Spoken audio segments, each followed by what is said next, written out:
Ever feel like you're just running in circles? You're busting your butt every single day, sweating, grinding, doing everything right, but you're stuck in the exact same spot, month after month, year after year. Then you look around and see people who aren't even half as talented as you flying past you, achieving massive success. And you gotta ask yourself, is the game rigged, or am I just unlucky? But here's the thing.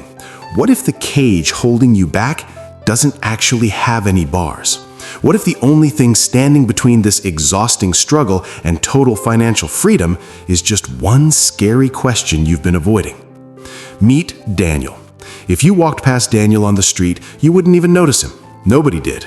The guy was basically invisible. He spent 12 hours a day in a tiny, dark garage that smelled like old rubber and rust.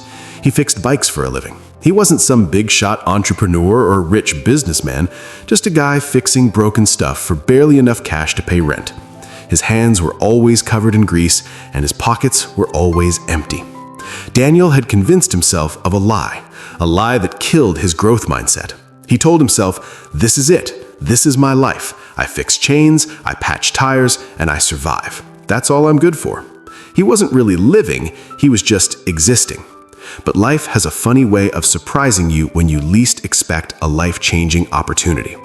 One rainy Tuesday evening, just as Daniel was about to close up shop and go back to his cold apartment, the bell rang. A guy walked in. But this wasn't his usual customer dragging in some rusty junk. This guy was wearing a fancy suit, looked like he owned the place, and he was pushing something Daniel had never seen before. It was quiet. It looked futuristic. It had this weird energy to it. It was one of the first electric bikes the town had ever seen. The stranger didn't just want a repair. He looked Daniel right in the eye and said 5 words that kept Daniel awake for weeks. "This machine is the future." That night, lying in the dark, staring at his cracked ceiling, Daniel felt a battle going on in his head. One voice whispered, "It's too expensive. It's too risky. You're just a mechanic. Go to sleep." But for the first time ever, another voice fought back. A voice that asked, "But what if?" What happened next wasn't just a business move. It completely flipped his perspective. Daniel was about to make a choice that would either leave him homeless or change his destiny forever. He was about to find out that the real difference in the rich versus poor mindset isn't money. It's something else entirely. Something you can change right now.